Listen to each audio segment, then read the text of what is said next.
की official website पे ये ऑडियो बुलेटिन जारी हुआ है, देख सकते हैं। राजस्थान से जुड़ी प्रगति की हर बात, सुजस आवाज राजस्थान, हमेशा आपके साथ।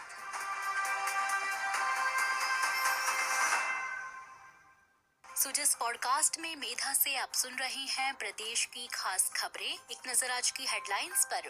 प्रधानमंत्री नरेंद्र मोदी के कुशल नेतृत्व में केंद्रीय वित्त मंत्री निर्मला सीतारमन ने प्रस्तुत किया केंद्रीय बजट। नई कर व्यवस्था के तहत 12 लाख की आय तक कोई टैक्स नहीं। मुख्यमंत्री भजनलाल शर्मा ने आज मुख्यमंत्री निवास पर सुना केंद्रीय बजट। कहा, सर्वसमावेशी बजट विकसित भारत की परिकल्पना को साकार करने की दिशा में महत्वपूर्ण। और सर्वसमावेशी बजट में कृषि, एमएसएमई, निवेश और निर्यात पर रहा खास फोकस। वर्ष 2047 तक भारत को विकसित राष्ट्र बनाने के संकल्प को बजट करेगा परिलक्षित। और अब सुनिए खबरें विस्तार से। प्रधानमंत्री नरेंद्र मोदी के कुशल नेतृत्व में आज केंद्रीय वित्त मंत्री निर्मला सीतारमन ने वित्त वर्ष 2025-26 का बजट पेश किया। उन्होंने इस बजट में कृषि, एमएसएमई, निवेश और निर्यात को विकास के 4 इंजन बताए। मुख्यमंत्री भजनलाल शर्मा ने आज मुख्यमंत्री निवास पर प्रधानमंत्री नरेंद्र मोदी के कुशल नेतृत्व में केंद्रीय वित्त मंत्री निर्मला सीतारमन द्वारा प्रस्तुत किए गए केंद्रीय बजट को सुना। उन्होंने कहा कि यह सर्व समावेशी बजट न केवल वर्तमान की समस्त आवश्यकताओं की परिपूर्ति करता है, बल्कि विकसित भारत की परिकल्पना को साकार करने की दिशा में भी महत्वपूर्ण कदम है। इस बजट में आर्थिक विकास, सामाजिक समावेश और पर्यावरण संरक्षण का समुचित संतुलन देखने को मिला। प्रधानमंत्री नरेंद्र मोदी ने अपने संबोधन में कहा कि इस बजट में गरीब, महिला, किसान, युवा सहित हर वर्ग को समाहित किया गया है। श्री मोदी ने विकसित भारत के लिए रिफॉर्म, परफॉर्म और ट्रांसफॉर्म का मंत्र दिया।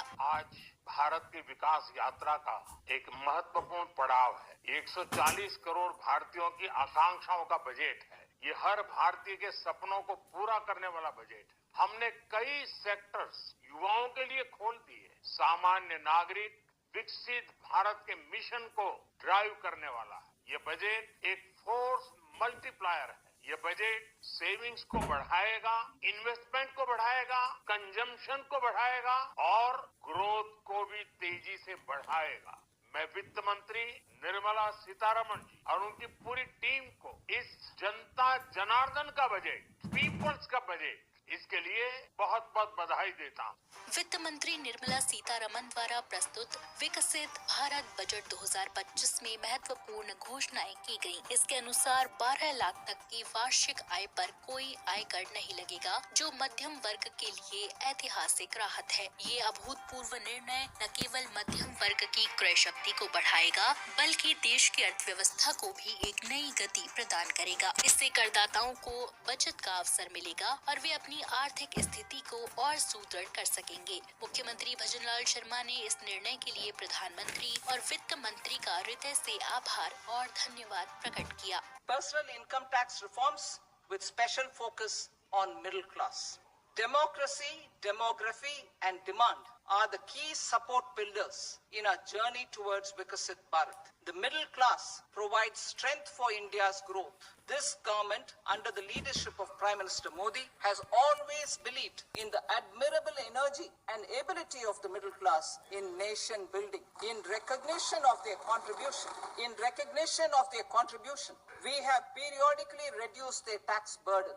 Right after 2014, the nil tax slab was raised to 2.5 lakhs of rupees, which was further raised to 5 lakh rupees in 2019 and to 7 lakh rupees in 2023. This is reflective of our government's trust on the middle class taxpayers. I am now happy to announce that there will be no income tax payable up to income of 12 lakh rupees.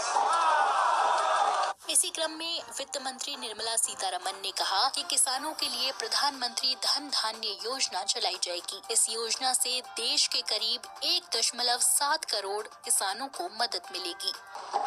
Prime Minister Dhan Dhanya Krishi Yojana, developing agri-districts program. Motivated by the success of the aspirational district program, our government will undertake a Prime Minister Dhan Dhanya Krishi Yojana in partnership with states. Through the convergence of तो ये photos वगैरह भी आई है, कौन कौन सी है। एक तो ये फ़ोटो है, एक ये है, एक ये है, ये वाली भी, ये तो मुझे लगता है पहले भी आ चुकी है। ये कौन सी है पता नहीं। मुख्यमंत्री भजनलाल शर्मा ने 76वें गणतंत्र दिवस पर राजभवन में राज्यपाल श्री, और इसमें क्या लिखा हुआ है, गणतंत्र दिवस की पूर्व संध्या पर उदयपुर के अंदर। और ये तो फोटोज़ है ही। तो ऐसे ही ऑफिशियल वेबसाइट से संबंधित जानकारी प्राप्त करने के लिए हमारे चैनल को सब्सक्राइब कर सकते हैं, लाइक कर सकते हैं, शेयर कर सकते हैं, और इसका फुल वीडियो भी चैनल पर है, आप देख सकते हैं।